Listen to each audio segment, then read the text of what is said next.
It's the writing. Thanks for watching. Yeah, I know H-Bomber Guy did the same joke back in 2018, so I'm gonna pretend that Bethesda making the same game since 2008 justifies me stealing the same joke like it's some clever commentary on their inability to innovate on their overdone design tropes. I ultimately concur with H-Bomber Guy's apathetic conclusions about why this game doesn't work for me, but this time we're actually gonna talk about Skyrim. A lot. Because I think it's worthwhile to dissect the game's issues in exacting detail. See, Skyrim doesn't suck just because of the writing, but rather it sucks because everything about it is surface level, and Bethesda built it that way on purpose. They marketed Skyrim as the definitive open world role-playing game, and to many it was. As a sweaty, pompous RPG nerd, I take offense to that, because it barely qualifies as a role-playing game. Sure, it's got skills and NPCs and a dialogue box to foster the illusion of agency, but the reality is that you've been sold a walking simulator with stabbing and magic crudely grafted onto it.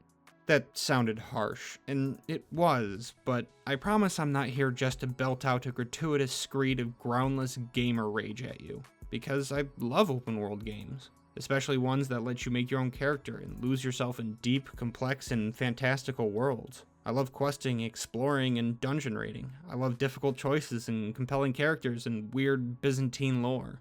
Because I'm a sweaty, pompous RPG nerd. Hi, I'm Gunmetal Stug. I make high-effort shitposts. This is one of them. It's also well-traveled ground for those of you who are familiar with Bethesda games and the problems that permeate them. Skyrim's flaws are well established and well documented. There's already been a lot of high quality videos and think pieces dedicated to dissecting the game's failures, so I want to try adding something to the conversation. Emphasis on try. Because I want to see what the Elder Scrolls series could be, rather than wallowing in the failures of the past decade. Now, despite being mythically unqualified to offer constructive criticism to a massive billion-dollar corporation, I feel like it's necessary. Without it, I just feel like I'm being a petulant contrarian. So, while the ultimate purpose of this video is to have a productive discussion about the future of the Elder Scrolls games, I still have to drag Skyrim through the snowy dirt. It casts too large a shadow over not only the open world RPG genre, but the franchise itself. Its design flaws are so entrenched into Bethesda's development ethos that it's impossible to talk about how the upcoming Elder Scrolls 6 could succeed without first establishing why Skyrim sucks. And why Todd Howard is the devil. Okay, sorry, couldn't resist. He's such an easy target, it's like a reflex at this point. While I will use Todd's name and likeness quite frequently in this video, I'm not some moronic man-child who thinks he's personally responsible for everything wrong with modern Bethesda titles. I just use his name because it's easier than saying public face for a corporate monstrosity single terrible appendage. When I refer to Todd Howard, I'm actually referring to Upper Bethesda and ZeniMax management as a whole, because normally when terrible corporate decisions are made, the meeting in which they happen looks more like this than this, or this. Well, maybe not that last one. Right. Now that that's out of the way, I feel the need to clarify my position a little. Loving the open world RPG genre might sound insane after we've all been collectively gaslit for years by an entire industry to think that shit like this is acceptable, but I can't help it. I love them when they're done right, and Skyrim almost single-handedly contributed to the genre morphing into an amorphous nightmare of regurgitated corporate board-approved schlock. Ubisoft's yearly glut of Assassin's Creed games contributed heartily as well, but the DNA of those games is firmly rooted in Skyrim's success. It wasn't a success because of any intrinsic merit, but rather its profit margins. Skyrim amassed a pile of money. Instantly. Besides funding numerous hooker and coke parties for Bethesda execs, it did one very important thing. It confirmed for Bethesda that their games were fine as they were. Fallout 3 had its critics, sure, but why listen to them when you're doing numbers like this? Turns out that if you promise people an absurd amount of content for an IP they enjoy, it doesn't matter what that content consists of. Blow a couple million on marketing, throw Todd up on stage to lie about how this one won't be as buggy as the last, and you're well on your way to print $1 billion.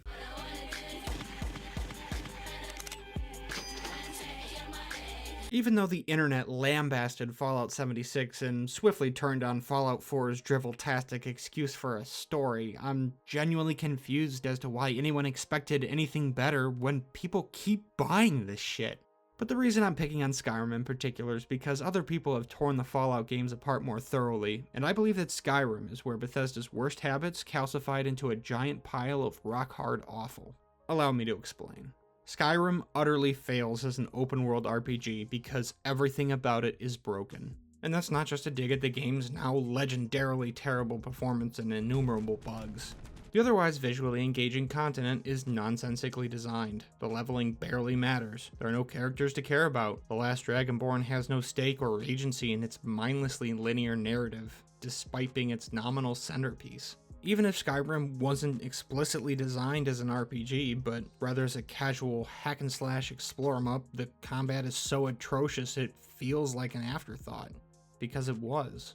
Because there was one aspect of open-world game design which was prioritized above all others, one that received so much focus, attention, and resources that it left everything else to starve.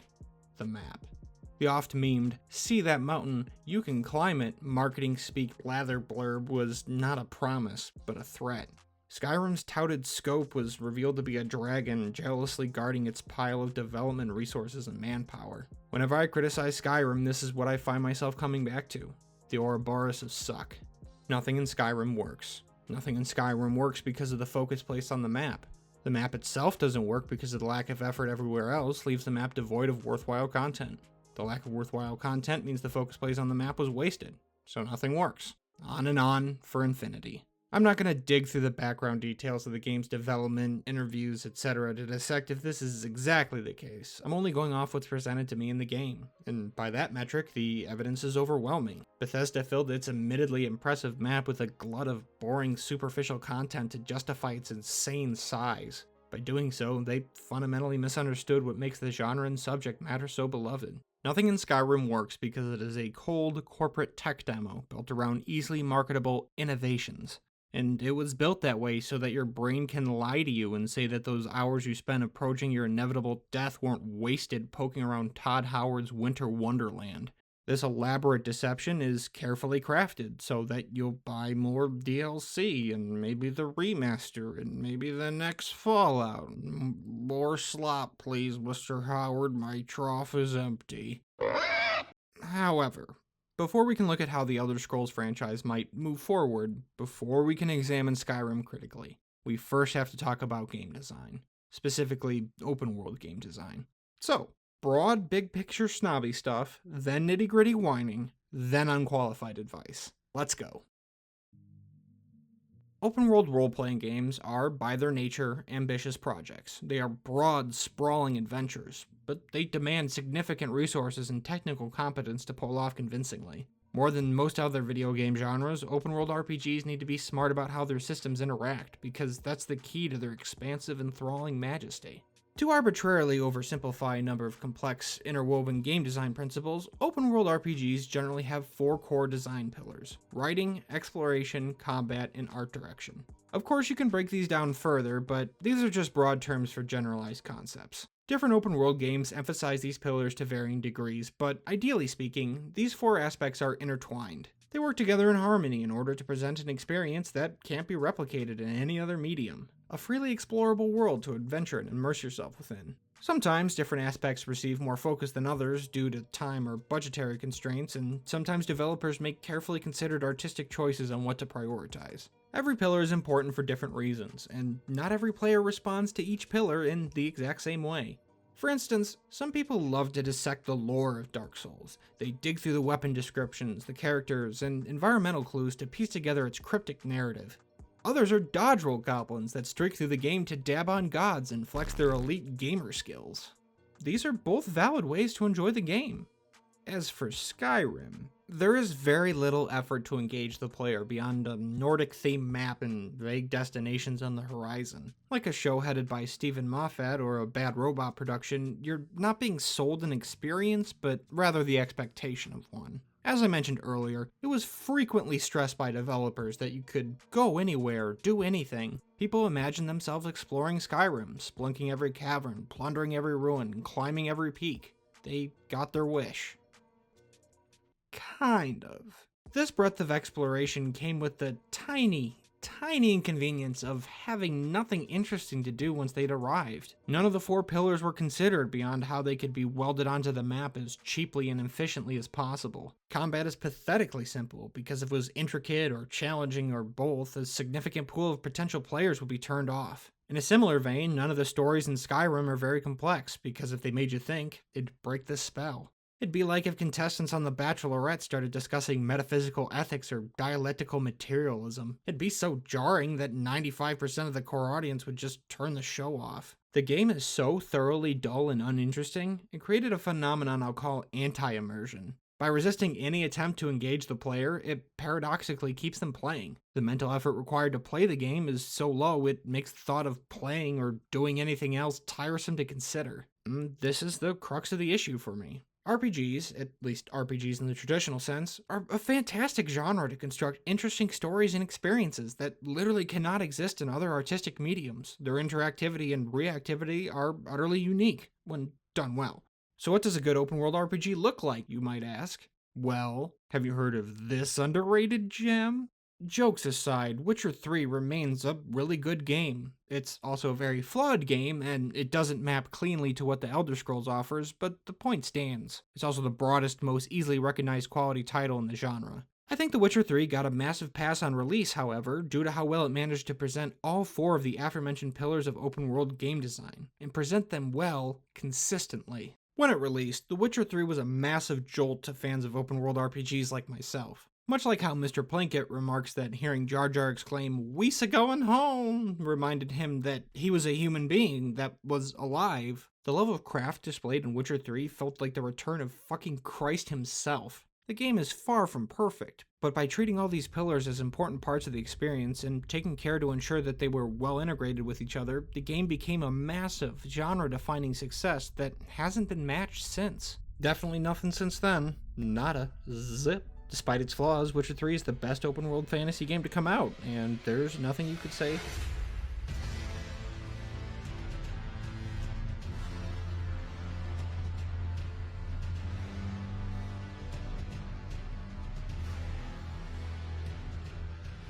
I mean, what else is there to say, really? Elden Ring is a colossal, magisterial masterpiece. It's by far and away From Software's most successful title to date, selling 12 million copies in the first month alone. It's already being hailed as one of the greatest games ever made, and I have to agree, despite its lackluster final third. But it isn't just better than Skyrim because its story, combat, exploration, and art direction are superior, but because Elden Ring is a game that its creators cared about deeply. The entire Soulsborne genre was revealed as a series of experiments in preparation for making something like it. It was made with clarity of intent and a deep, abiding passion. They worked really fucking hard at weaving together the four core design pillars of open-world RPGs. That's why Witcher 3 and Elden Ring work where Skyrim doesn't. But all three games are their own separate kind of RPG, and each model is valid.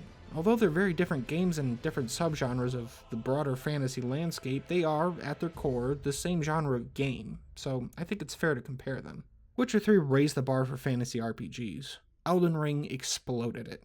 So if the next Elder Scrolls game wants to have even a shot at measuring up, TODD has to take a brutally honest look at Bethesda's game design ethos. ES6 doesn't have to be more like The Witcher 3 or more like a Soulsborne. It just needs to be more intelligently constructed. It needs to shed the Ouroboros of Suck. But in order to understand how fundamentally broken Skyrim is, we first have to unravel the Ouroboros of Suck and why it exists in the first place. See, I called the aforementioned pillars of open world game design pillars for a reason. They support what is arguably the most important aspect of a game, its purpose, the desired experience a game developer wants to instill in the player. For Bethesda games, this experience begins and ends at the Steam checkout page. Now, look, all AAA games only exist to generate profit for shareholders. But that doesn't mean games built purely for profit can't have artistic merit, or that talented coders, artists, and writers working on AAA titles don't genuinely want to create memorable art within their given parameters. But a game's purpose affects every other aspect of its construction. Skyrim's size and scope of exploration was designed from the ground up as a flex on other games in the genre, a triumphant clarion call to sucker customers in. So, the sheer size of the experience, the mountains, demanded so much time and resources that the rest of these very important pillars didn't receive the level of support they needed. Hence, the Ouroboros of Suck. I'll admit it's much easier to say all of this with hindsight. It took a decade of boring collectathon open-world games with zero redeemable elements set in maps that kept getting bigger and bigger before I, and I suspect many others, collectively realized that a giant map means absolutely fuck all if there's nothing interesting to do within it. This is perfectly encapsulated by the repugnant concept of radiant quests. Todd forced this idea down our throats like it was some gift from God, when the idea is so fucking fundamentally flawed it boggles the mind how it got off the drawing board. Real quick, in case you don't know what Radiant quests are, they are endlessly repeatable quests built by an algorithm that will point you at a generic dungeon, give you a generic goal, and then, when you've completed it, you'll have a suspiciously similar quest given to you. You might not know the exact term, but if you've played Fallout 4, you've seen a Radiant quest. They're a huge problem. How about the settlement problem? Another settlement needs our help. I'll mark it on your map. This is offensive to me. These aren't quests. These are fucking chores. I don't play an RPG to do chores. But their actual purpose is not to engage you, but rather send you exploring, so you can stumble on some other stuff that lets you stumble onto yet more stuff. A Matryoshka doll of dismal, pointless bullshit. An excuse to avoid designing competently written quests that point you towards interesting locations with purpose and intent. However, some games with a dominant focus on exploration can be really good. Fantastic even. But these games are also generally smart enough to invest in some game design pillars besides exploration. Breath of the Wild had a fantastic level of freedom and emergent gameplay mechanics, giving the player a number of interesting, intriguing choices to make before and during exploration. It didn't hurt that Hyrule was beautiful, and the game often pointed you at tall vantage points so you could soak it all in. Hollow Knight has an interwoven Metroidvania-style world, with serviceable combat and platforming challenges that can be ramped up to absurdity in the late game at the player's discretion, as well as a unique and enthralling art direction. The Outer Wilds is a blend of genres, but its exploration systems were a delight to unravel and experiment with, as well as a bunch of other fantastic stuff I really don't want to talk about because you deserve to go into that game as blind as possible. Skyrim does not have anything else. If it had, it might have made exploration worth it. But it didn't. Let's explore why. To unfuck just how poorly managed the project was, we have to look more closely at those 4 pillars of open world game design: writing, exploration, combat, and art direction.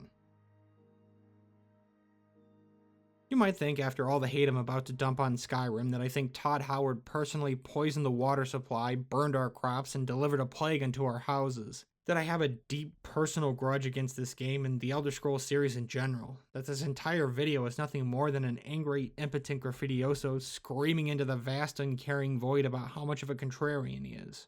I mean, that part about the video is true, but I made it because, again, I love open world RPGs. And Morrowind proves that the Elder Scrolls franchise holds an insane amount of untapped potential in the modern gaming landscape. Oh yeah, I'm one of those boomers. Some quick disclaimers first. Nothing I'm about to say is wholly original. As I said earlier, many people have reached similar conclusions about the game in the decade since its release, so I won't claim to be some enlightened pathfinder or lone truthsayer. This diatribe is also predicated on the understanding that, due to the Ouroboros of Suck, nothing about Skyrim was ever going to be good. It feels unfair of me to criticize work that was done under what I assume were crushing, inhumane conditions imposed by out-of-touch executives, but I'll do it anyway. Mostly because I'm an asshole, but also to illustrate how gross mismanagement and thoughtless, profit-driven directives can only produce mediocrity. Let's roll. I'm going to start off with the strongest case against my argument: Skyrim's art direction. I use the term art direction here instead of graphics because having a look is more important than that look looking well. Really? Basically, all the polygons in the world can't make a game interesting to look at. There are decades-old games that look more engaging and distinct than even the most recently produced AAA titles, simply because the art team knew what they wanted and how to get there. And that's certainly true with Skyrim, especially with the remaster.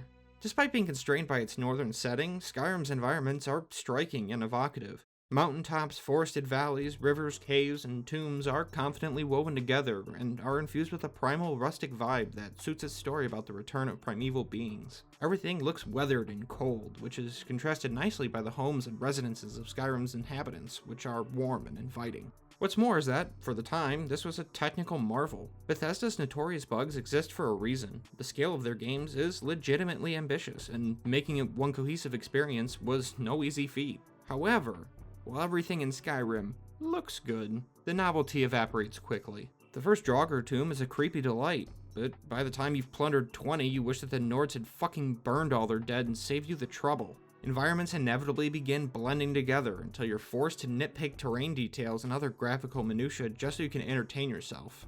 Or it just breaks entirely. So, Skyrim's very best feature is an inherent failure. The game's scope was too large to accommodate enough locations that were distinct or memorably constructed. If the combat was fun or the writing was really solid, you wouldn't have noticed as much. But as it stands, the exploratory nature of Skyrim's quest forces the player to acknowledge that the vast majority of the places they're sent are identical. Every labor of love from the art and environment teams are squandered by repetition. Their hard work is pissed away by the 5th hour, and the handful of unique locations eventually lose their luster when you realize there's nothing there worth doing. I've talked a lot about exploration and how the breadth of Skyrim's map sucked up so much time and attention that everything else fell apart. So let's discuss what exploring and traversing Skyrim's map is actually like. It sucks. The majority of praise I have for poking around Skyrim is what I just talked about, the art direction. The only real reason to explore is to see new stuff. A handful of locations have a strong artistic flair that lends slices of the continent vibrancy and variety when it is otherwise utterly bereft of either. However, I'll continue the positivity for a little while longer and discuss my favorite Skyrim experience, the plunge into Kagranzal. This is the one time everything in the game was firing on all cylinders. Overconfident due to how I was being treated like a toddler for the first 10 hours of gameplay, I blundered into the most obvious trap in the history of ever. Hey, glowing orb, neat.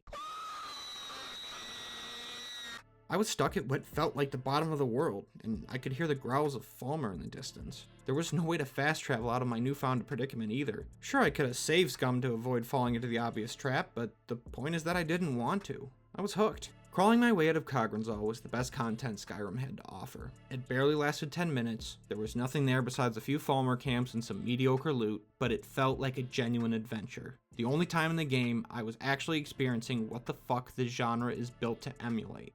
Now, that was all very anecdotal and also conditional. If I was higher leveled or had encountered some more Falmer beforehand, I probably wouldn't have gotten the same level of enjoyment out of it. The reason Kagranzal feels so unique and special is because, while sometimes you might stumble upon some other unique locations or uncover a hidden away alcove with its own story and vibe, the actual act of exploration, that is, moving around the world, is mind-numbingly dull.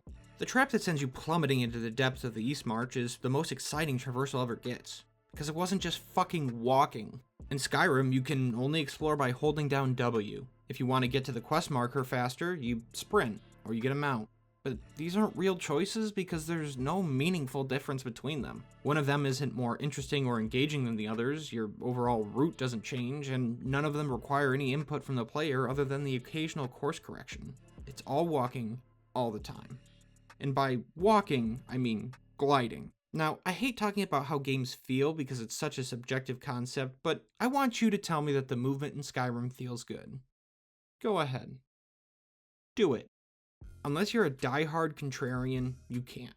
Because in every modern Bethesda studio game, walking around the game world feels like you're Vivek hovering a half-inch off the ground. Hills, even steep ones, just change your walking pace from a janky glide to a slow, frictionless grind. Now, there's a ton of facets that go into presenting movement in a cohesive and engaging way.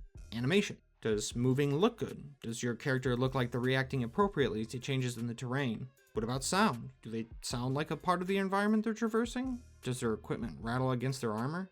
You can probably see where I'm going with this. There are a dozen ways to make an in-game avatar feel like a part of their world, and Bethesda employed exactly 0. You Roomba your ass from quest marker to quest marker from the moment you escape Helgen until you finally deign to dab on Alduin. It never changes. The world design is so fucking adverse to interaction that the only avenue for player expression is to jump around the level geometry until they break it completely. When they trotted out that tiresome climb the mountain line, what they actually meant is that they carved a nice path into it so you can gently hover your way up there.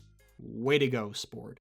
This is what I was talking about earlier when I praised Breath of the Wild. Its gameplay mechanics are seamlessly intertwined with its primary gameplay modality, exploring Hyrule. Climbing, gliding, riding, swimming, and combat are all player-driven exploration methods bound to the omnipresent stamina wheel, and they're built so that even a new player can conquer formidable challenges with adequate planning and foresight. Traversing Hyrule and seeing its sights gave the player real agency, making them feel like they were planning actual expeditions. Skill, patience, and preparedness were rewarded, but even the lack thereof could make for a memorable experience. In Breath of the Wild, when a player reaches the top of a mountain, they think, "I did it." In Skyrim, when a player manages to bunny hop their way to the top of a mountain TODD doesn't actually want them to be at, they think, "I broke it."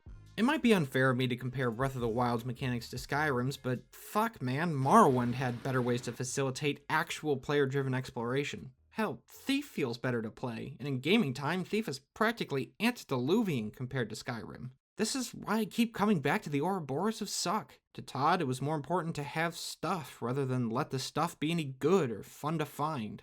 Quantity over quality.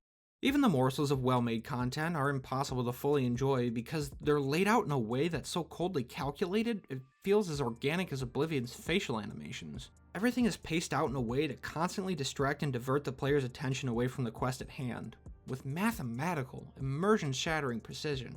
Even Witcher 3 wasn't totally immune from this, but at least the stories you kept tripping over were worth experiencing and felt like a deliberate, meaningful part of a greater whole. When exploration failed to feel immersive, the writing picked up the slack. There was a balance. Skyrim's endless drip feed of places to poke around in is so bizarrely constant that the world itself falls apart under the lightest scrutiny, which presupposes the rate of discovery itself. It's all focused to keep you distracted from the fact that nothing about the locations makes sense, like how, oh, bandit cave, sick, time to murder everyone for their inexplicitly magic pants. This isn't exploration. This isn't world design. It's dangling keys in front of an infant. A Skinner box where the prize is a bin of fetid garbage. And all of this is aggravated by patronizing UI choices. By chaining the player to an unerringly accurate, ever-present quest marker, exploration as a whole suffers because the player doesn't have to think about how they're doing it. I do as the crystal guides. Not only does this undercut Bethesda's own key jangling by focusing the player on a definite goal, but it means you can't have a unique adventure that results from failing to plan ahead or getting lost. You're never in danger of getting into fun situations that Bethesda didn't intend for. Your experiences are limited to exploring the depth of some random cave in some stony-faced NPC's backyard to find the perfectly marked legendary codpiece of Lord Fuckvitter in an epic journey that lasts 5 minutes and involves killing tens of bandits, or, if we're feeling really spicy, more fucking Draugr. You walk a minute down the road to repeat the process, digging up more revered artifacts that barely rate as vendor trash. Hey, at least killing those bandits was fun, right? What is there to say, really? Skyrim's combat sucks. Everyone who's played it knows it. It has all the weight and impact of a spring breeze. Sure, you could liven things up with magic, but it's mechanically identical to swinging a sword or axe. The difference between them basically boils down to the number of targets you can hit and the particle effects. Attack, bar go down, wait for bar to refill or drink potion, take hit, drink health potion. Here's my health potion. It'll fix Skyrim. It'll fix everything. Like the worst MMOs, the only challenge Skyrim offers comes from either an enemy's numbers being higher than yours or the minutes of your life it sucks away to whittle down their health bar. But none of this matters, because if you're using melee weapons or hurling spells, you are playing the game wrong. This is because every Dragonborn in Skyrim is a stealth archer, and anyone who pretends otherwise is lying to themselves. The combat is so fucking awful that Todd decided it'd be better to teach everyone to avoid it at all costs. Being a stealth archer would be fine if it was an option, and it is one, on paper. In practice, it's so effective that you're actively making the game worse for yourself by avoiding it. This isn't a choice because ignoring an objectively better strategy feels awful in every game where this crippling flaw is evident. Shoot your way through Human Revolution, enjoy all the NPCs spitting on you and no XP. Put skill points into energy in Diablo 2, your build is now broken. Choosing a deeply flawed, non-optimal gameplay strategy is only fun if it's a legitimate choice or you're challenging yourself, or when you're doing so to dunk on noobs or tryhards. In multiplayer games. But in Skyrim, you're a stealth archer because the thought of pulling out your sword induces nothing but a yawn. It's a drain on resources, it's riskier, and more damningly, it's slower. After all, you have more content sludge to wade through.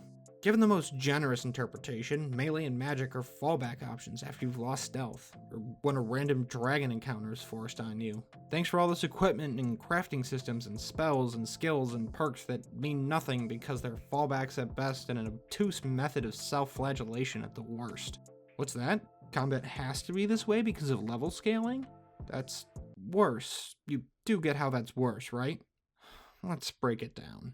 First of all, level scaling is fucking awful, and I hate it. That's a very personal, subjective take, I admit that. But increasing enemy difficulty to evenly match player progression is like treading tar. It has never felt good. It's a concrete, objective reminder to the player that because their numbers are going up, their enemies must as well. It's a lazy, slapdash way of scaling enemy difficulty. Granted, Oblivion was worse about this than Skyrim, but good lord is it still present.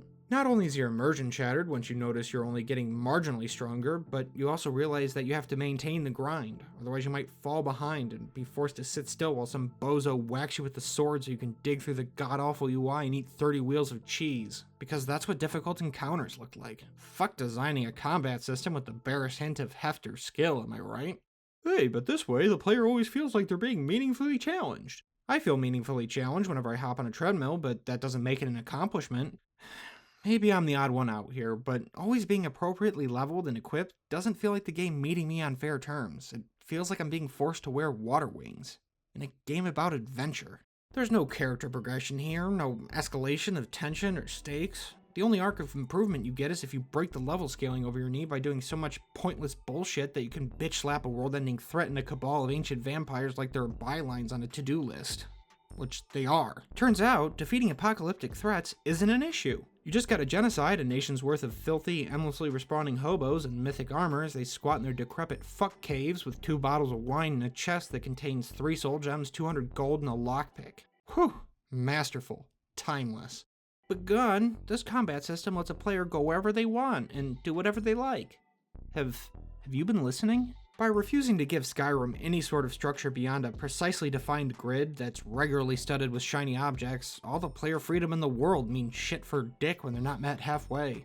Being able to go anywhere doesn't count for anything if the developers can't meaningfully structure content around player effort, investment, or systems mastery. It just means that Location A has to be as boring as Location B, that the challenges faced in Location C can only be superficially different from the ones in Location D. Every single enemy can be fought and cheesed in the exact same way. Sure, giants might send you into the stratosphere if you look at them wrong, but all you need is a temporary distraction to eat Elon Musk's calcium-based booster rocket for you so you can dump enough damage into him and call it a day. A plateau that can be swiftly reached and promptly eclipsed with the barest investment into stealth. That's it. This random enemy is the pinnacle of challenge and the player's combat mastery. Alright, so wandering around Skyrim feels like rollerblading over featureless asphalt, and fighting its monsters barely raises your pulse above just sat down at the cubicle. That means that at least you have a good reason to be suffering these boring bits, right? The narrative is full of fun, memorable characters, the quests are layered and interesting, the continent is rife with engaging, resonant stories. I'm not even gonna bother with a bit. You already know the answer. Skyrim's writing is on the same level as its combat, which is to say it's technically present, in that words are both read and spoken aloud during the course of the game. Others have dissected its writing failures much better than I can, but I'll sum it up real quick. Any choice you're allowed to make is utterly inconsequential. The first real decision you're given is so abrupt, sudden, and without consequence, I'll bet that thousands of players made it by accident and never even noticed. It ends up not even mattering. You're led to the exact same place and directed towards the exact same follow-up quest. The characters cameo later for a line or two. Wow. This is the theme for the entire game, all of its quests, and all of its characters. For an open-world RPG, all of its stories are exceptionally linear. Event X happens, then Event Y, followed by Event Z. There's stuff you could call twists if you're in an exceptionally generous mood, but nothing feels connected, so it doesn't matter. Nothing you do has any appreciable effect. You can murder the fucking Emperor and it has no effect on the Imperial versus Stormcloak plot. Nothing happens in the background of these stories, and none of them change or affect the others. It's all so inert and lifeless. But you want to know the real reason why Bethesda's writing sucks? It sucks because it's given the same economical consideration as everything that's not easily marketable. It's treated as nothing but beige-flavored filling. Again, I have no idea what it looked like inside Bethesda Studios during the development of any of these games, but because they all feel remarkably similar, I suspect they were all built in the same way. The writers are given the setting, then the broad strokes of the main plot, then 2 or 3 supporting plots. TODD comes in, tells them how big the map is, and demands an absurd amount of content in order to fill the space. Not stories, content. Now, this content needs to be focused around exploring the map and can't get the player off from going anywhere. I also suspect this all happened way later in development cycle than any of the writers would have preferred. They now have to create a fucking avalanche of quests of very limited scope within a very limited time frame. There's no time to do quality assurance or more than a handful of drafts. Nothing can be interrelated because that would require way more work and force even more labor onto the slaves in TODD's crunch dungeon. Now, because the writers are working within this rushed, perfunctory scope and cannot functionally constrict the player, these stories can't be about anything. Sure, events happen in these stories, but they don't have anything to say. There was neither time nor incentive for the writers to explore ideas with more than the barest degree of nuance. It's all surface level, because it had to be. The most interesting story thread in Skyrim is the implication that the uprising of racist religious nationalists was being manipulated by foreign influence, the very thing they resent. Here's an unrelated picture of America. That's a really good idea to explore, but again, the writers were never given any time to sink their teeth into it. It's brought up maybe 3 times, and every other dialogue related to the Civil War is stilted, unsubtle, and utterly focused on shuffling the Dragonborn from one quest marker to the other. The player is never given the agency to ask pointed questions, engage a debate about events, or just talk to anyone. Even if you could, they probably wouldn't have anything worthwhile to say. There wasn't time for any of that. And it wasn't just the plot that suffered this way. Every facet of writing suffered. The quests, the characters, the lore, they're all bare bones, and they have the exact same problems. There wouldn't be much point to discussing them separately. But to keep hammering this point home, I'm going to do it anyway. I've called Skyrim boring in so many ways at this point, I've likely begun to bore you.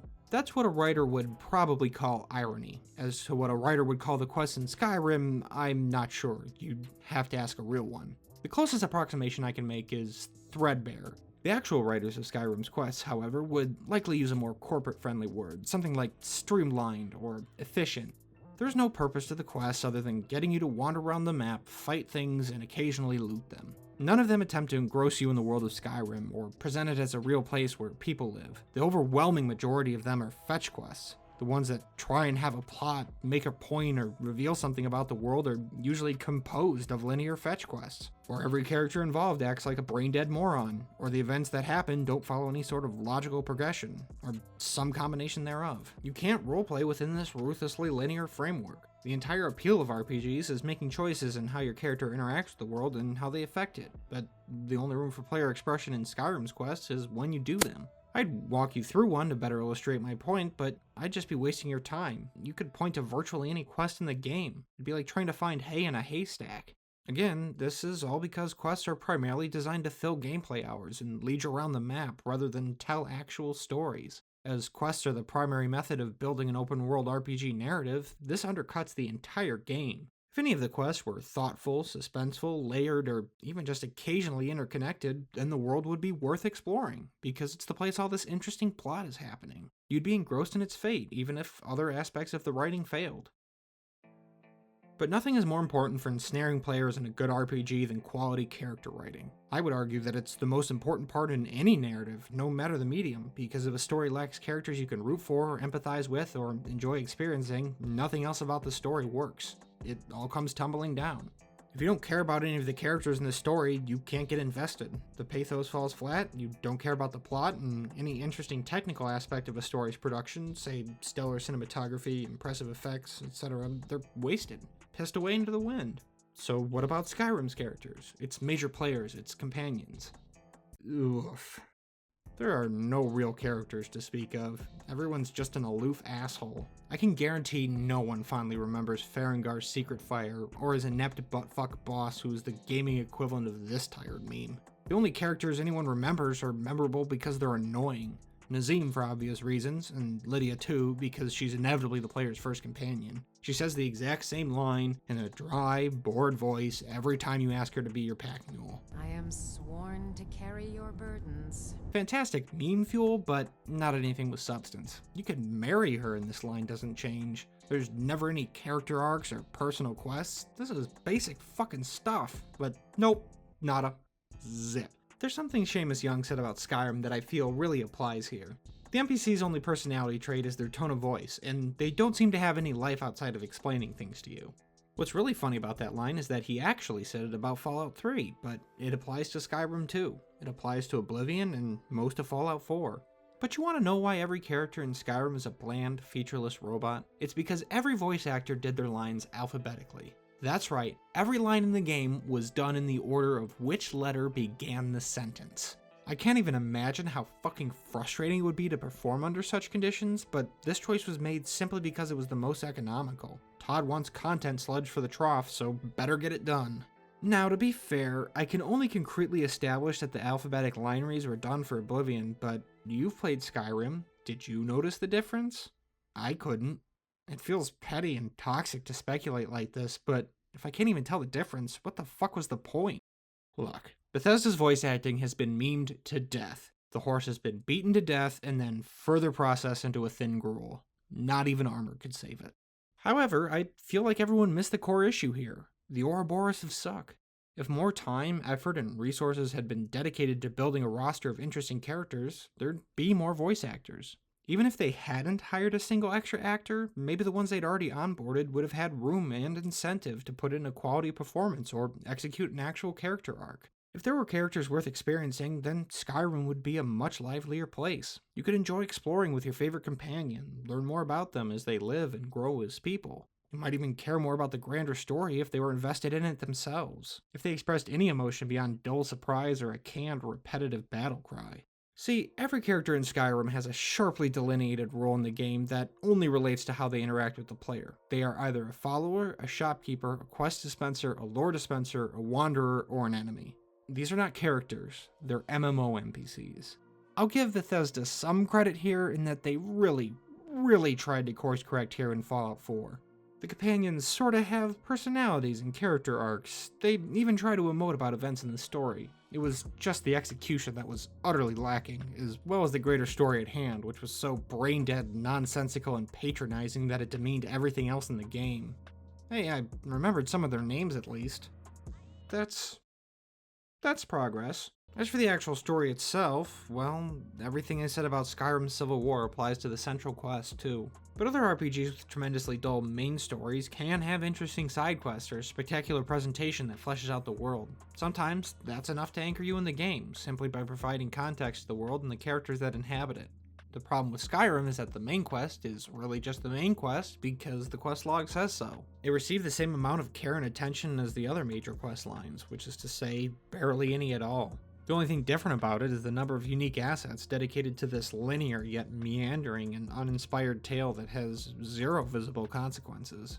Honestly, once you've killed the dragon outside Whiterun, you've finished Skyrim. You've seen how every combat encounter is going to go, and you've seen the maximum level of craft achieved when it comes to visuals, writing, and presentation. It never gets more interesting or elaborate. Playing beyond that is just doing yourself a disservice. However, nothing I've said so far is really news to anyone. Even most Skyrim stands have long ago accepted that the upfront writing is pretty poor. Instead, they praise the background lore that can be found across Skyrim's 337 books. Hey, the lusty Oregonian maid is fun. All those history books immerse you in the world. Yeah, they did, when they were written for Morrowind. A more cohesive and interesting breakdown of Skyrim's lore books can be found here. Polygon's own bubbly Brian David Gilbert doing his thing by revealing every single lore text found in Skyrim. It's a really fun video, I recommend it. However, for the sake of time, let's look at his conclusion. How about it, Brian? Should we read all the lore books? No! Look, some of them may be worth reading. It's entirely possible that your primary enjoyment from Skyrim was in finding and reading these lore books. That's fine, but having your best writing be easily missable ancillary content is not good game design. It says more about the larger story Skyrim has on offer than it does about the world of Tamriel. In the previous Moving Forward, I praised Mass Effect's story for using its lore in intelligent ways, but the difference between the codex in that game and the books in this one is that only very rarely do the books have any direct relevance to anything happening in the game itself. They're supposed to enhance your enjoyment of the larger story at hand, not replace it. Reading an in-game book about dramatic, exciting events doesn't make the rest of the game engaging, it just makes me wish the game had been about one of those other stories. Even worse is that the Elder Scrolls series has interesting lore. It's complex, multi-layered, and deeply weird. But since the vast majority of Skyrim's writing is so bland and tiresome to experience, many first impressions of the franchise is that it's just another generic fantasy setting. There's an interesting discussion about this in one of Matt Colville's videos. Basically, he asserts that anyone can write lore, but it's the job of the storyteller in an interactive medium to present an experience worth sprinkling with background details for players that are already engaged. I hate constantly harkening back to Dark Souls, but think about it like this. If Dark Souls wasn't as good as it is, Facci Video wouldn't be lighting Cuban cigars with Benjamins on his Patreon-funded yacht in the Maldives. Everything about the lore could be exactly the same, but if the game itself wasn't worth playing, no one would care. So, fuck the books. If Skyrim's writing had even approached the level of craft displayed in other classic RPGs, I wouldn't be making this video. Even with dogshit combat and repetitive exploration, sharply written quests can keep players guessing. Expert character work can gaslight people into thinking a game has a good story, even if its main plot is amateurish dross.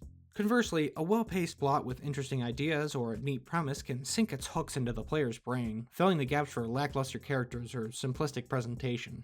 With a game as massive as Skyrim, a few scattered pebbles of interesting quests does not overturn towering mountains of bland, boring, and convoluted. If only Skyrim's writing had been a bit sharper, it would have been easier to ignore its other flaws. But it wasn't, so I can't. The reason I'm harping on about this so much is because there's a game that someone literally hacked together out of Skyrim's bones, and it was actually pretty fucking good. Unreal. Sure, the creators weren't burdened with the work of building an entirely new game, but it does illustrate that some good writing is all you need to overcome shortcomings in other areas. Because all of Skyrim's non-writing issues are still present in Unreal to some degree, but they matter so much less when you're engrossed in a well-presented and well-executed story. Real quick while we're talking about a famous mod, if you've been sitting through this rant and thought, hey, but mods can make everything about Skyrim better, then you've missed the point. Mods can't fix Bethesda's writing, and even if they could, free, unpaid labor shouldn't be required to unfuck a AAA game with millions of dollars behind it. The only reason Skyrim's modding community is so huge and talented is because it needed to be. There was so little of value in the original product that literal legions of fans took it upon themselves to fix the existing content, never mind wholesale system revisions or new stuff, like Unreal. So, if 10 beer-swilling crowds can make a good game out of Skyrim, why couldn't Bethesda? It's because the Ouroboros of Suck is inimical to good storytelling. Above all else, the writing is by far and away the most critical, damning flaw of Skyrim. But since the top-level directives demanded by management forced the writers into bland, uncomfortable boxes, the writing was never going to be good. Even the most talented writer can't make art in conditions that don't support their work or lead to inspiration. With more time and resources allowing for a sharper focus, some quality writing was literally all Skyrim needed to be a well-regarded classic. It still is, but again, that's thanks to Bethesda's marketing department rather than any actual intrinsic merit. People could have said, yeah, the combat kinda sucked and the creation engine held it back a little, but damn, do you remember story event X? Or character Y? Or that one quest where everything went to shit if you did Z?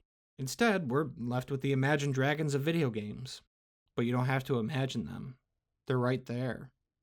Being boring. So, it's finally time to speculate a little more. Time to flex our own creative muscles a bit. Now that the fanboys have smashed that dislike button and left a typo-laden comment, we can actually talk about how we can move forward with Elder Scrolls 6. What it would take to realize Tamriel's immense potential. This section will be shorter than its equivalent in my Mass Effect video because the problems with the Elder Scrolls series are far more structural, and offering anything other than broad suggestions feels like talking to a brick wall. With my forehead. First off, I want to address an oft-discussed expectation that this new Elder Scrolls game having the new version of the creation engine will automatically have a positive effect on the game's quality. This is hilariously misguided. Thinking that a newer, more advanced engine will make Elder Scrolls 6 any better than the previous avalanche of trash is pornographically naive. It absolutely has the potential to improve things, and I'll talk about that, but it's not technology that's holding the franchise back. The problem comes down to resource allocation and developer priorities. Frankly speaking, I do not give a fuck about how big a game world is, how good it looks, or how much raw content it has. I would be gobsmacked that after a decade of Ubisoft games and Bethesda sandboxes, if anyone else did either, open world game maps have gotten as big as they ever need to be. It's time to start using that technical prowess and big dick Microsoft money towards expanding the depth of their content instead of just its breadth. So let's take a look at how they can do that. Before anything else, we have to throw the Ouroboros of Suck away. We have to press on with the assumption that Elder Scrolls 6's open world will serve to elevate the stories within it, not supersede them. The ultimate sin of the Ouroboros, and thusly Bethesda Studios' open world games, is that they are terrified of telling the player no. Again, this is a deliberate decision, anti-immersion. By giving the player total unrestricted freedom, they have gutted any meaning that freedom might have had, but the illusion remains, and thus keeps butts in seats and dollars in Todd's pockets. This is the most important aspect to fix. We don't really need giant, intricate game maps, dramatic Mass Effect choices, protagonist voice acting, or pre-rendered motion-capped cutscenes. That shit is like the lore books, it's just there for flavor. What really counts is that the player's decisions should matter, regardless of how big or small they are, or whether they're diegetic or non-diegetic. It's all about meaningful player agency, with consequences. Skyrim and Fallout 4 both have this issue where it can be the leader of each major faction in the world, and it just feels ridiculous. The story tells you that you're an immensely skillful, super special boy, but all the power you amass isn't acknowledged or respected within the world once you achieve it because you're never allowed the agency to actually employ it. So my advice here, the guiding principle of any new Elder Scrolls game, is to discard the notion of total unrestricted freedom. Make the players squirm. Close off companions, guilds, quests, and items based on how they play the game. Give them tough choices, let them fail quests, or make bad decisions based on incomplete information. Show the ramifications later in the story. A role-playing game with no consequences or meaningful choices, whether in the story or in how a character interacts with the world, results in a world that feels shallow, boring, and not worth experiencing twice. It's not an RPG at that point, it's just a non-linear stab-a-thon. In one of the very best mediums to experience an adventure, you can't have an adventure without the player facing some sort of challenge. If the player never faces significant pushback, no part of that experience will feel valid because the world is handicapping itself to accommodate the player and secure the largest possible audience. In short, Bethesda should remember the genesis of the open world game, Dungeons & Dragons. D&D is a natural point of comparison for any open-world fantasy RPG, but the game's aesthetics are the least important part. Rather, being a dungeon master for any tabletop RPG can serve as a fantastic crash course in factoring for player agency when designing games. The best DMs understand that their players aren't story receptacles to be talked at and shepherded from one plot point to another, but rather active participants in a shared narrative. While that degree of reactivity and interactivity is impossible to fully achieve in a video game, it's more so about understanding good campaign design principles. A skilled DM will structure their quests, and the greater narrative as a whole, to allow for player creativity and agency without letting them run roughshod over any challenges or obstacles they might face. Given that framework, the greater control a player has over their experience, and the more consequences they see as a result of this control, the more they'll feel a sense of authorship over it. Games that are really good at spinning this illusion of authorship are often well-regarded classics, and it's important to strive towards this in role-playing games. It's in the genre's name, after all. So let's get a little more specific. Let's talk about some pillars of open-world game design, and how Bethesda could do them better. When it comes to all the stuff that goes into game development, writing is somewhat unique in that you can't just throw money at the problem to fix it. I mean, writers should get a lot more money, but that's besides the point. Sure, skilled, competent writers cost more, but the crux of the issue is that even talented, well-paid writers who create good stories can get tangled up in corporate mismanagement, and create stories that feel toothless and bland even if their core is solid. Almost constantly, video game writers are forced to make changes and adjustments based on what suits want, some piece of tech not panning out as planned, or a shift in director priorities, which results in a disjointed or incomplete narrative. These are failures of management, not writers themselves. So in order to be a true RPG and craft a story that players can feel like active participants in, the writing staff needs much more creative control over the content creation pipeline, and should probably be placed more towards the top of any related org chart. This way, they have a much better shot at telling stories that are cohesive, sensibly designed, and properly integrated into the greater open-world experience. However, the topic of why writing in video games is generally ass and how it could be better is much too big to cover in this video. Maybe in the future.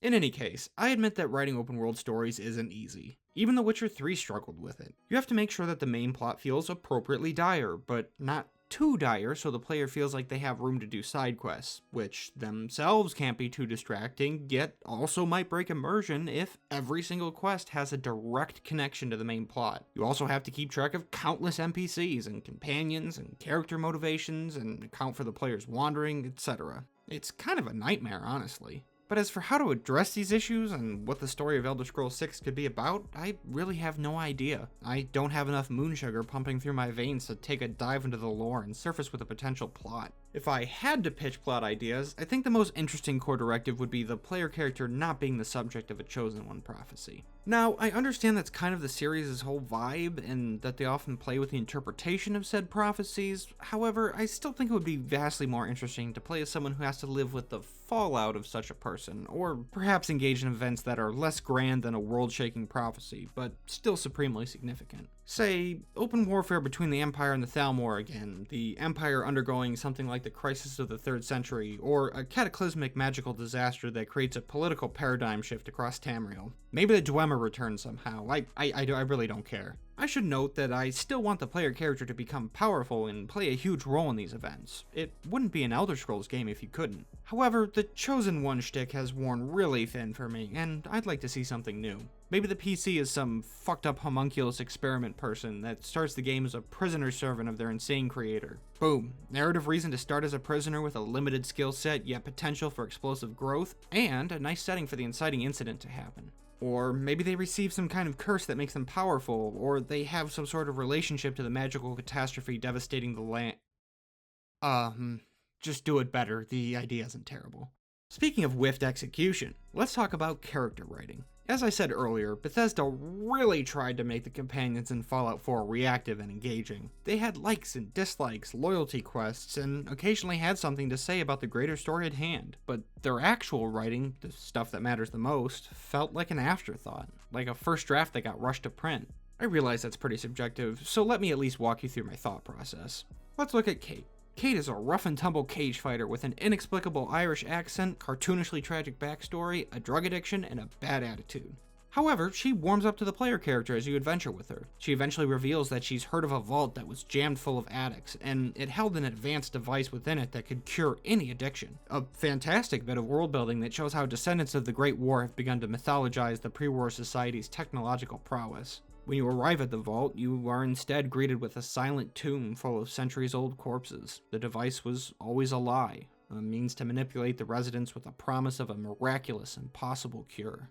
Crushed by these revelations, Kate is nevertheless undaunted. She's resolved to get better, and that's the most important step. Immensely grateful for the Soul Survivor's help, she now understands that getting better is possible, and is finally willing to accept the support of others. Brighter days are distant, but they are ahead. Hey, that doesn't sound so bad, you might be thinking. And you're right. Because I lied to you again. Instead, the vault is full of respawning generic bandits and the device is a magic chair that instantly cures her addiction. I don't even know anymore.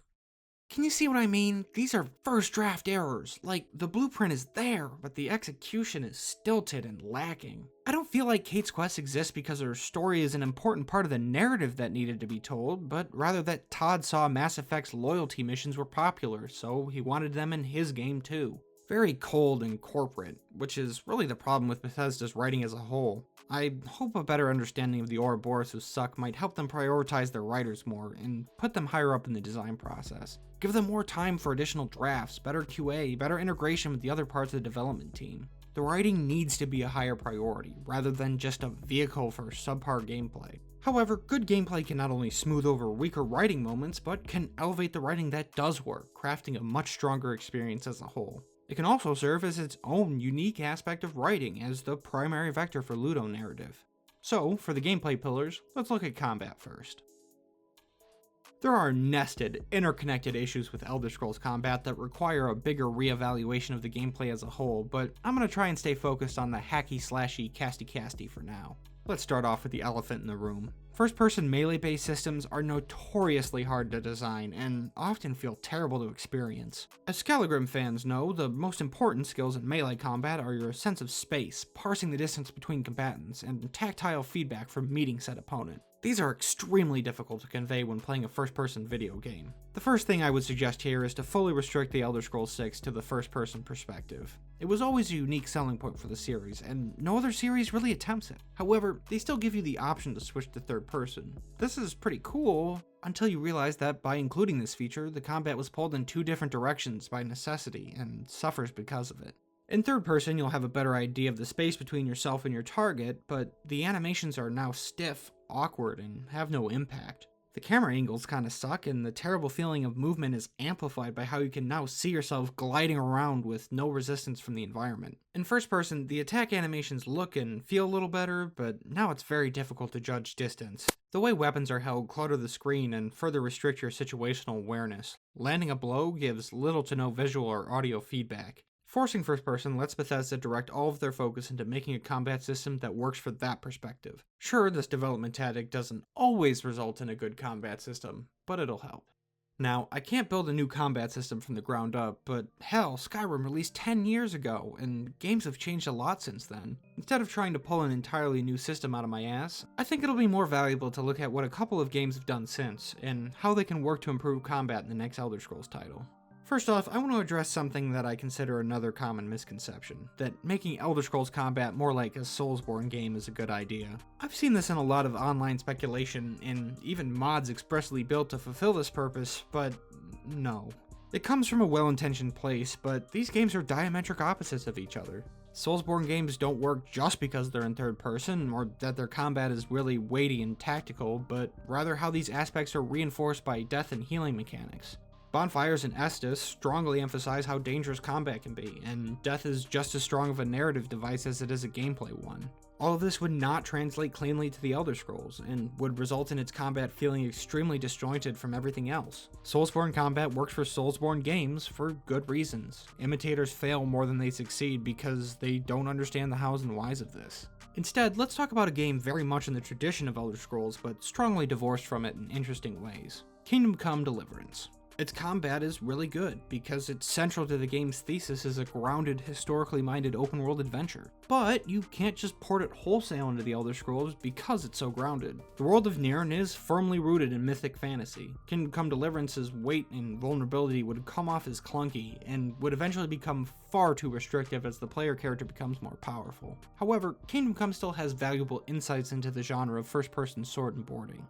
A version of its armor layering system would be really fun in Elder Scrolls, as it would allow for more varied and interesting character equipment combinations. Morrowind had this in 2002. Kingdom Come's health and stamina systems are also important to examine, because they offer melee combat a tremendous degree of heft and skill that would scale well in a fantasy setting. In Kingdom Come, you have to carefully decide how and when to strike due to your limited, slowly regenerating stamina bar. Hits are punishing yet fair because they further restrict the combatant's stamina, limiting their options and therefore their striking capabilities. You know, because they're fucking wounded. I think this would be a solid starting place for Elder Scrolls 6's combat. Because it's not tied so closely to reality, characters could recover more rapidly from these wounds after the fight, but still be hampered by them during it. This would drive encounters to be more tense and tactical without turning a hero of legend into a bumfuck bohemian peasant. However, this is just a starting point. A game I want to look at more closely is Dark Messiah of Might and Magic, not only because it shares a fantastical setting like the Elder Scrolls, but how important environment design can be to combat. The high lethality of combat in Dark Messiah forces the player to consider their surroundings and use everything they can muster to overcome challenges. Traps, barrels, enemy placement, explosives, etc. It didn't go full immersive sim, but it didn't have to, and neither should the next Elder Scrolls. Dark Messiah was instead a clever twist on the first-person melee combat genre by giving the player more tools to engage with. Where Skyrim's leveling system just made your stab numbers go up with perks for variety, Dark Messiah made sure that leveling, while making stab numbers go up, also expanded your repertoire of combat options. And that's just melee combat. As for stealth, magic, and archery, it's important that these are similarly treated like tools rather than just different combat aesthetics, or just not broken. If stealth is going to be an option, there has to be a better way to employ it than just as a damage multiplier. You also have to give the player more options to quietly maneuver around the environment, rather than just crab walking around the world with a bow. Magic, however, has always been a bitch to balance in any fantasy game, because more than any other option in a player's tool belt, it has the potential to radically alter the combat environment. Stabbing people with a sword can only make them die, but a fire spell can set someone aflame, cause panic, work as area denial, burn environmental objects, etc. In really dynamic combat systems, it can spread, causing unintended consequences. This is one instance where the new creation engine would actually be really useful. A more advanced engine can render environments with additional physics objects and integrate gameplay systems with greater fidelity. So not only could you throw barrels at people to give yourself some breathing room, but evocation spells could turn rooms into hurricanes of debris and furniture, radically altering dueling spaces in an instant with a flash of fancy new particle effects.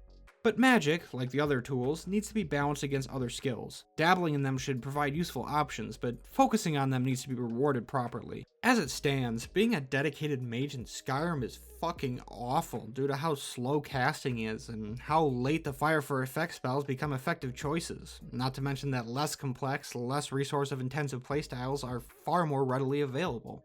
Really though, I think the idea of Elder Scrolls leveling is noble, where doing thing makes you gooder at thing, but is again mired in the Ouroboros of Suck.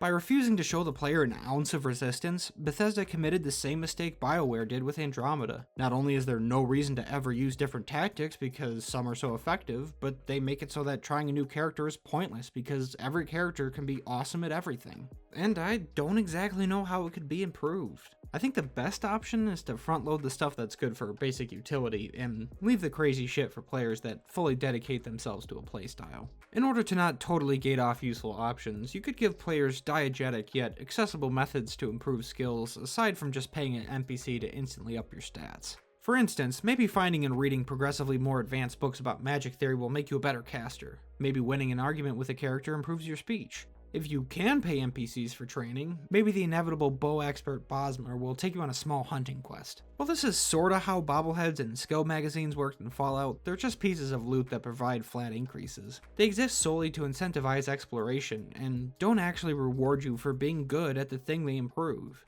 Yet all that means nothing if the enemies, the foes being combated at, are boring to fight. It's tough, however, to provide suggestions beyond generally improving the AI and having combat itself not be brain-dead stupid. More dynamic combat options for foes could be interesting. Maybe having well-trained sentients fight in formation, even a small, looser one, would help alleviate Skyrim's issue where melee inevitably devolves into a mindless mosh pit. Give different creatures different strategies when attacking or ambushing the player. You don't necessarily need to challenge players on a mechanical level, but making them think a little bit about each encounter goes a long way towards making enemies feel like worthy opponents. Other than that, I think the more relevant question is considering how to use enemy difficulty, placement, and scaling. If Bethesda is totally married to the idea of level scaling, I think it's at least well within their capabilities to employ it more responsibly. The famous example of clever enemy usage within the sphere of creation engine titles is Oblivion's New Vegas, where Deathclaws would murk your ass if you thought you were being a real smooth fucker by making a beeline to the city.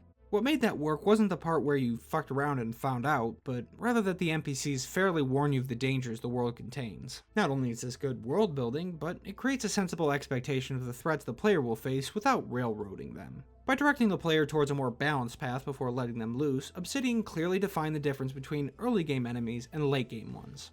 Except those fucking Khazadors. Now, however, we're talking more about exploration. I hope you're getting a sense now of what I mean when I say that Skyrim's issues are interwoven, and how one pillar of open world game design can radically affect others. There's layers here. So, if exploration is once again going to be a primary focus of the new Elder Scrolls, it has to be done better, or at least more thoughtfully. As for the map itself, it's obviously going to be larger and better looking than the previous titles, but that misses the point entirely. I'm worried that the only real reason TODD is upgrading to the new engine is to push the boundaries of map content again. If that ends up being the case, I hate it. I belabored the point earlier, but it must be said again. The size and fidelity of the map is irrelevant. However, this is not a tractable problem. Basement-dwelling nerds constantly whine about, oh, this new game's map is only as big as this other game's, oh, boo-hoo. Those kinds of nerds do not have worthwhile opinions, but they do tend to be very loud about them.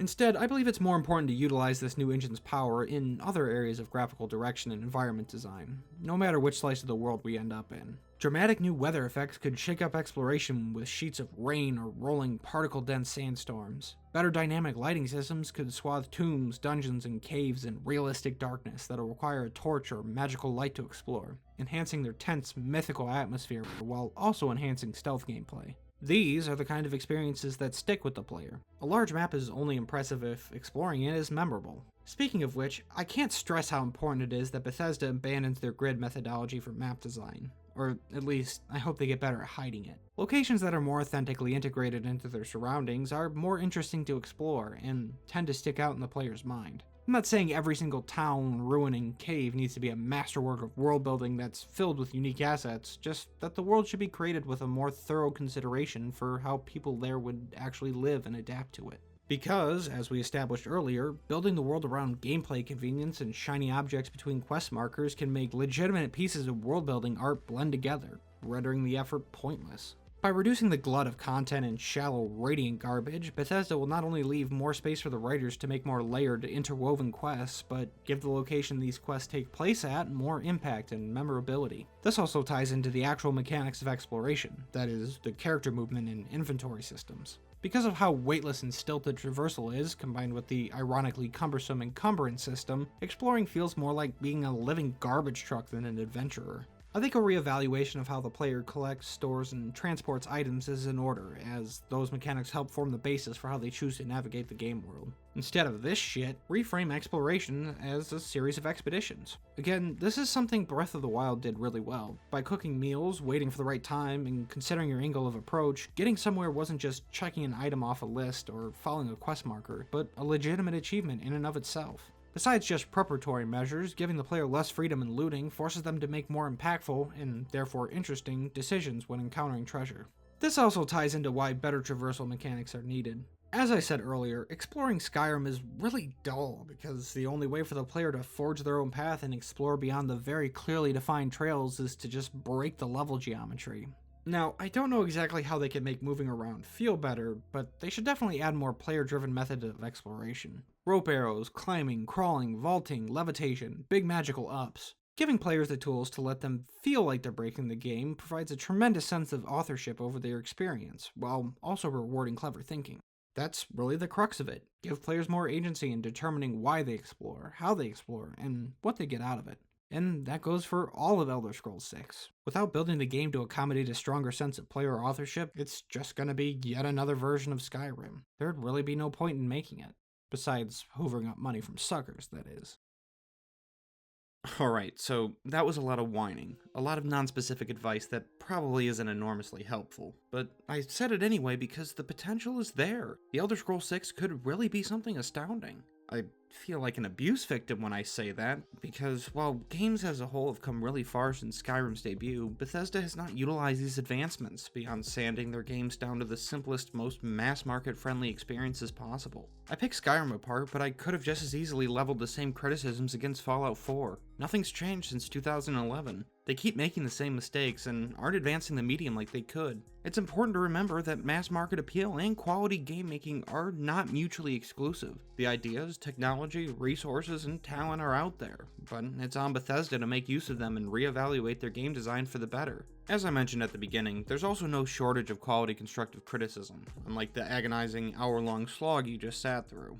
I am happy to report, however, that much of this criticism is more thoughtfully constructed and worthwhile to consider than similar stuff people have made for Mass Effect. If you want some further reading, as well as seeing where I distilled my arguments from, I'd suggest the following, with links in the description. Seamus Senpai is back with his analysis of the mind-bendingly nonsensical Thieves Guild questline, as well as his series on Fallout 3's questionable writing. There's also his video on how Bethesda missed the point of Fallout entirely. Stoneworks has a fantastic analysis of Skyrim's map. This is great for seeing how designing a map purely around gameplay considerations and marketing hype causes the setting's verisimilitude to collapse. The Closer Look also has a video on this that analyzes this on a smaller scale, even if his secondary point is... Scrolls lore wizard Fudge Muppet has a fantastic and extensive treatise on Skyrim's lore failures. It's not only good for analyzing how Skyrim's lore crafting failed the greater franchise, but also why the Elder Scrolls series is so fucking cool in the first place. He's also got a bunch of other huge videos that go into fantastic detail about the setting. Now, I didn't actually watch this video until I was nearly done with this essay, but the fact that the Nocturnal Rambler says pretty much the exact same things I did is very telling about Skyrim's flaws. He also included a much more specific and thorough teardown of the game's RPG mechanics, or lack thereof. And in case you don't have the patience for longer videos, Avardi has a 10-minute evisceration of Skyrim's factions, quests, and storytelling. But as for my video, if you get nothing else out of it, I hope you take a more critical eye to Skyrim during your next playthrough. I hope you think about how risk-averse, corporate mismanagement, and misaimed priorities can damage an otherwise legendary series, and the impact that can have on a grander scale. With the benefit of hindsight, I hope you start thinking about exactly how Elder Scrolls can move past Skyrim's failures, and what those improvements might look like. Hell, Starfield's due out next year, and I think that'll be an excellent watermark for how Bethesda intends to move forward. Fuck! Okay, that ended up being longer than I planned. Thanks so much for watching. I really appreciate that you made it through such a long video. Skyrim, and the Elder Scrolls in general, needed a much larger reevaluation than Mass Effect did. Also, despite that last meme, I do think Starfield has some potential. As an entirely new IP, it has the ability to shed a lot of the baggage and retreaded mechanics that exist in Bethesda's other properties. I also need to give a huge shout out to Young Scrolls, who gave me permission to use his music throughout this video, and is playing right now. It's talented fans of the series, like Young Scrolls, that make Elder Scrolls still worth discussing. There's a deep and abiding love for the franchise that hasn't been rewarded as of late. But if you want to give Young Scrolls the appreciation he deserves, I've linked both his YouTube channel and his Bandcamp in the description. Lastly, if you really want to enjoy what the Elder Scrolls has to offer, play Morrowind if you haven't already. There's a small modding guide in the description that'll clean up visuals, performance, and bugs while still feeling like the intended experience. The game isn't for everyone, but it's absolutely worth trying for yourself. If you like this video and want to hear more, let me know. In making the previous one, I discovered a real love for this stuff, and I'm definitely going to do more. I keep people updated on projects through Twitter, and I regularly stream on Twitch if you want to see my editing process, ask some questions, or just chat. Now, I was going to end this video with a quick joke, but while I was making it, Seamus Young passed away. I talked about him a lot more in the Mass Effect video, but if it wasn't for his work, we wouldn't be here. He was one of the sharpest, most insightful games writers out there, and he will be missed.